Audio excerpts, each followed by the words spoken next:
बिस्मिल्लाहिर्रहमानिर्रहीम। अस्सलाम वालेकुम दोस्तों, कैसे हो आप सब।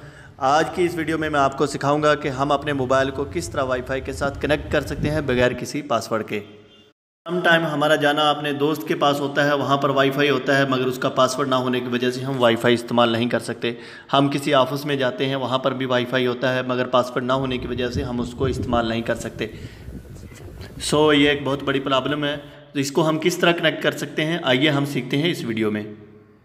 Today I will show you how to connect wifi without any password. Video शुरू करने से पहले मैं आपको बताऊंगा कि अगर आप इस चैनल पर नए हैं तो इस चैनल को ज़रूर सब्सक्राइब कर लें, वीडियो को लाइक और कमेंट्स भी ज़रूर करें ताकि इसी तरह की मज़ीद आने वाली वीडियो का नोटिफिकेशन आपको मिलता रहे। तो चलिए वीडियो शुरू करते हैं। जी दोस्तों, मेरे सामने ये एक रूटर पड़ा हुआ है, हम इसको देखते हैं। इसके पीछे जो वाईफाई का पासवर्ड वगैरह है वो ऑलरेडी रिमूव हो चुका है। इसके पीछे वो जो पट्टी लगी होती है वाईफाई यूज़र पासवर्ड की, वो ऑलरेडी रिमूव है। तो अब हम इसको किस तरह कनेक्ट करना है, क्योंकि हमारे पास इसका कोई पासवर्ड नहीं है। अब हम देखते हैं इसकी सेटिंग को। सबसे पहले अपने मोबाइल की सेटिंग ओपन कर लेते हैं। सेटिंग में जाते हैं। मैं अभी अपने मोबाइल की सेटिंग ऑन करता हूँ। सेटिंग ऑन करने के बाद हमें जाना होगा कनेक्शन में। ये आप ऊपर देख सकते हैं, ये लिखा हुआ है कनेक्शंस। तो मैं इसके ऊपर क्लिक करता हूँ। इसके ऊपर क्लिक करने के बाद यहाँ आ गया वाईफाई का ऑप्शन। वाईफाई के ऊपर क्लिक करता हूँ मैं। वाईफाई पे क्लिक करने के बाद मैं अपना जो पुराना वाईफाई का पासवर्ड है उसको फॉरगेट कर देता हूँ, ताकि मैं आपको समझा सकूँ कि हम बगैर किसी वाईफाई पासवर्ड के किस तरह अपने मोबाइल को रूटर के साथ कनेक्ट कर सकते हैं। तो ये पुराना पासवर्ड मैंने डिलीट कर दिया। तो अभी हम अपने रूटर की तरफ चलते हैं। तो रूटर में जो एक बटन होता है, पुश बटन, यहाँ इसके ऊपर लिखा होता है, एक के ऊपर लिखा होता है रीसेट और दूसरे के ऊपर लिखा होगा WPS। आपने जो WPS का बटन है उसको 5 से 6 सेकंड के लिए पुश करना है, दबाना है, हल्का सा दबाना है।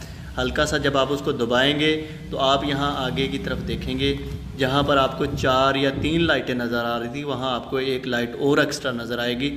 और उस लाइट के सामने कभी कभी लिखा होता है, किसी किसी रूटर के सामने लिखा होता है WPS, और किसी के अगर सामने नहीं भी लिखा होगा तो वहाँ आपको एक एक्स्ट्रा लाइट ब्लिंकिंग करती हुई नज़र आएगी। यहाँ आप देख सकते हैं मेरे रूटर में सामने यहाँ पर आपको एक लाइट नज़र आ रही है, बंद हो रही है, ऑन हो रही है। तो अभी हम अपने वाईफाई का जो हमारा रूटर है वो काम कर रहा है WPS में। अभी हम अपने मोबाइल की एडवांस सेटिंग ओपन करते हैं। 3 डॉट के ऊपर मैं क्लिक करता हूँ। 3 डॉट के ऊपर क्लिक करने के बाद यहाँ एडवांस आ गया। एडवांस के ऊपर क्लिक किया तो ये हमें नीचे जाना पड़ेगा। नीचे की तरफ मैं जाता हूँ, यहाँ लिखा हुआ है WPS पुश बटन। अभी मुझे इसके ऊपर क्लिक करना है। इसके ऊपर क्लिक करूँगा तो ये रीसेट होना शुरू हो जाएगा, ऑटोमेटिक कनेक्ट होना शुरू हो गया। ये देखो, ये कितना जल्दी ये मेरा वाईफाई के साथ मेरा मोबाइल कनेक्ट हो गया। तो अभी आप ऊपर देख भी सकते हैं वाईफाई का साइन आ गया मेरा मोबाइल में। तो इस तरह बहुत आसानी के साथ अपने मोबाइल को हम वाईफाई के साथ कनेक्ट कर सकते हैं। तो आप भी अगर किसी ऑफिस में हैं, किसी दोस्त के पास हैं, वहाँ उसके पास पासवर्ड नहीं भी है, तो आप इस तरीके से अपने मोबाइल को WPS के ज़रिए वाईफाई से कनेक्ट कर सकते हैं। उम्मीद करता हूँ दोस्तों आपको इस वीडियो की अच्छी तरह मुकम्मल समझ आ गई होगी। अगर फिर भी आपका किसी चीज़ के बारे में कोई सवाल है तो मुझे नीचे कमेंट में पूछ सकते हैं। इसके साथ मुझे दीजिएगा इजाज़त। अस्सलामु अलैकुम व रहमतुल्लाहि व बरकातुहू।